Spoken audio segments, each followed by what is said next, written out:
Hello guys, नमस्कार। मैं हूं शैलेंद्र सिंह, आपका दोस्त और होस्ट। आज हम इस वीडियो में ट्विटर और एलन मस्क के बारे में बात करने वाले हैं। वैसे तो एलन मस्क ने ट्विटर को $44 बिलियन में खरीद लिया है और ट्विटर के नए सीईओ भी बन गए हैं। तो दोस्तों, अब क्या नए बदलाव हो सकते हैं ट्विटर में और एलन मस्क इसमें क्या क्या फीचर सेट करने वाले हैं, ये सब जानने के लिए वीडियो में अंत तक जरूर बने रहें। दुनिया के सबसे अमीर शख्स एलन मस्क तथा अमेरिकी सोशल मीडिया कंपनी के बीच चले आ रहे लंबे अरसे के ड्रामे के बाद आखिरकार एलन मस्क ने ट्विटर को $44 अरब लगभग 3.62 लाख करोड़ रुपए खर्च करके खरीद ही लिया। एलन मस्क ने अमेरिकी सोशल मीडिया कंपनी ट्विटर पर अपना अधिग्रहण करने की कोशिश जनवरी 2022 से ही ट्विटर के शेयर खरीद करके शुरू कर दी थी और 14 अप्रैल 2022 तक मस्क ने ट्विटर की लगभग 9.1% की हिस्सेदारी खरीद भी ली थी। तब ट्विटर ने मस्क को अपने बोर्ड ऑफ डायरेक्टर्स में शामिल होने के लिए आमंत्रित किया, जिसे मस्क ने स्वीकार किया और 14 अप्रैल 2022 को उन्होंने ट्विटर को $43 बिलियन में खरीदने की एक अवांछित पेशकश की, जिसका ट्विटर के बोर्ड ऑफ डायरेक्टर्स ने विरोध किया। पर मस्क के लगातार प्रयासों और बोर्ड ऑफ डायरेक्टर्स के बीच चली लंबी खींचातानी के बाद आखिरकार 27 अक्टूबर 2022 को मस्क ने $14 बिलियन की भारी भरकम रकम चुकाकर पूरी तरह से ट्विटर पर अपना मालिकाना हक पा लिया।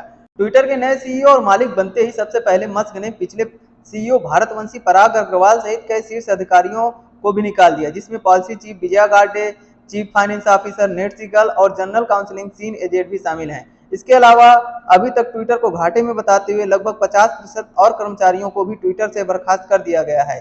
इसके बाद मस्क ने ट्वीट किया, चिड़िया अब आजाद हो गई है। ब्लूमबर्ग की रिपोर्ट की माने तो ट्विटर हर्जाने के तौर पर 3 एग्जीक्यूटिव्स पर लगभग 823 करोड़ रुपए खर्च करेगी, जिसमें सबसे ज्यादा 412 करोड़ रुपए पराग अग्रवाल को मिलेंगे। पराग और विजया शुरुआत से ही मस्क के निशाने पर थे। उन्होंने दोनों पर फर्जी अकाउंट की संख्या को लेकर निवेशकों को गुमराह करने का आरोप भी लगाया था। साथ ही डोनाल्ड ट्रंप के ट्विटर हैंडल को बंद करने में भी विजया गार्डे की मुख्य भूमिका थी। मस्क ने विजया पर कार्रवाई के संकेत पहले ही दे दिए थे। तो दोस्तों, अब हम बात करेंगे कि एलन मस्क को ट्विटर के पीछे खरीदने का कारण क्या है। आखिरकार इतनी भारी भरकम रकम खर्च करके उन्होंने ट्विटर को क्यों खरीदा।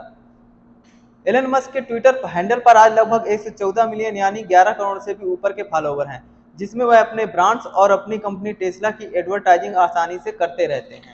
और इस तरह से वह एक बहुत बड़ी रकम जो उन्हें अपने ब्रांड और टेस्ला की एडवर्टाइजिंग व पब्लिशिंग में खर्च करने पड़ते, उसकी बचत आसानी से करते हैं। अब क्योंकि कैपिटल हिल में हुई हिंसा के दौरान ट्विटर ने डोनाल्ड ट्रंप का ट्विटर हैंडल अकाउंट बंद कर दिया था। अब अगर भविष्य में किसी कारणवश ट्विटर एलोन मस्क के ट्विटर हैंडल अकाउंट को बंद कर देता है, तो उनके ब्रांड कंपनी टेस्ला की एडवर्टाइजिंग और पब्लिशिंग पूरी तरह से प्रभावित हो सकती है। भविष्य में ऐसा कुछ भी ना हो, इससे बचने के लिए उन्होंने ट्विटर को ही खरीद लिया। तो दोस्तों, एलन मस्क के ट्विटर के नए सीईओ बनने के साथ उनके साथ एक और मजेदार वाकया हुआ। वह यह है कि जैसे ही उनकी एक्स गर्लफ्रेंड एम्बर को इस बात का पता चलता है कि ट्विटर के नए सीईओ अब एलन मस्क होंगे, तो उन्होंने ट्विटर हैंडल से अपना अकाउंट ही डिलीट कर दिया। अब ऐसा करने वाली वह अकेली नहीं है। उनके अलावा मशहूर हॉलीवुड एक्ट्रेस सेलिब्रिटीज जैसे सारा बेरेलिस, केन ओलिन, टोनी ब्रेस्टोन जैसे बड़े बड़े सेलिब्रिटीज ने भी ट्विटर को छोड़ दिया है। तो अब इसके पीछे का क्या रीजन है, वो तो भाई मुझे नहीं पता। इसका पता अब आप लोग ही लगाएं। यदि आपको ये वीडियो अच्छी लग रही हो तो वीडियो को लाइक करें व चैनल को सब्सक्राइब करें। तो दोस्तों, अब आगे हम एलन मस्क के ब्लू टिक वालों से $8 वसूलने के बयान तथा वो ट्विटर पर आगे भविष्य में क्या क्या बदलाव कर सकते हैं, इसके बारे में बात करेंगे। ट्विटर के नए मालिक बनते ही एलन मस्क एक के बाद एक बड़े बड़े फैसले ले रहे हैं। ट्विटर के कई बड़े धुरंधरों को बाहर का रास्ता दिखाने के साथ साथ उन्होंने ब्लू टिक वालों से हर महीने $8 वसूलने की घोषणा भी की है, जिसकी चर्चा सभी जगह हो रही है। एलन मस्क ने यह जानकारी 5 नवंबर को ट्वीट करके दी, जिसमें उन्होंने कहा, उनके ऊपर यानी ट्विटर पर पूरे दिन हमला कीजिए, लेकिन उसकी कीमत मात्र $8 हर महीने होगी। एलन मस्क के अकॉर्डिंग उनका यह कदम कंटेंट क्रिएटर को रिवार्ड्स के रास्ते देगा और साथ ही रेवेन्यू का जरिया भी बनेगा। एलन मस्क के इस बयान से स्पष्ट है कि आने वाले समय में ट्विटर पर हमें इस प्रकार के बदलाव देखने को मिल सकते हैं। नंबर 1, मस्क ट्विटर को सुपर ऐप यानी all in one service platform बनाना चाहते हैं, जिसमें आने वाले समय में ट्विटर पर फिल्में, वेब सीरीज रिलीज हो सकती हैं, जिससे इसकी मार्केट वैल्यू 10 गुना तक बढ़ जाएगी। नंबर 2, प्रीमियम सब्सक्रिप्शन का ऑप्शन भी आ सकता है।